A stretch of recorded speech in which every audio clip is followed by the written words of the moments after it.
What's going on? This is Jared with Sacred Boxing. I'm with Xerxes from God. We had some very entertaining fights this past weekend. So we're here to recap on the Nate Robinson, Jake Paul fight this past weekend. Roy Jones and Mike Tyson were phenomenal.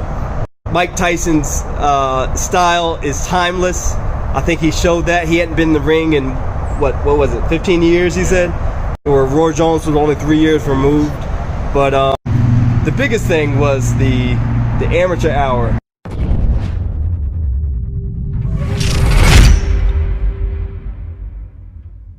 So just wanted to touch on on that aspect of it. Also wanted to look at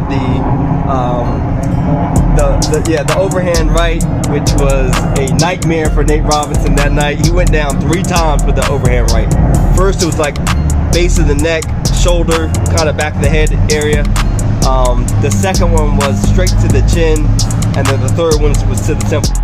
One of the things I just want to add is understand the mechanics and the technique with boxing. The first 2 things I'll start with is defense and depth perception. So those are 2 elements that Nate Robinson did not have, or did not show up for him in the fight. So the overhand right from Jake Paul. Again. As a trainer, I would teach a fighter to get away from the overhand right by going underneath the punch. As it arcs up in slow motion, Xerxes is going to throw it, and I'll go right underneath. You know, creating that U shape with the head. You start on one side, and you show up underneath the punch.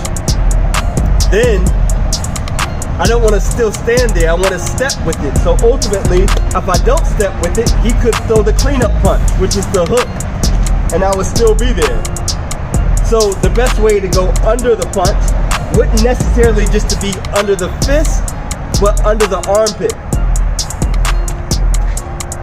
Stepping through him on the other side of Xerxes now, and I'm in a better position to throw more offense from here versus if I stayed right in front. So Nate Robinson, he did on occasion put his hands up like this, and he was able to defend himself.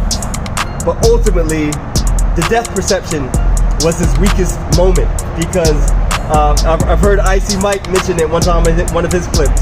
We tried to put our hands and control the things that are a threat to us. And this was Nate Robinson's version of it.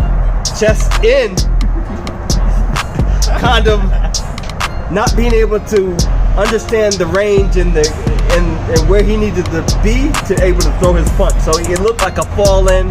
They wrapped him a few times. The referee had to break it up and speak to both fighters. Hey, let's clean this up a little bit. So ultimately, just that nervousness, that nervous energy didn't give him enough confidence to be able to stand where he needed to stand in his range and throw his punches. So I can't, that may be a part 2 where I show the exercises that I help fighters with to learn their depth perception.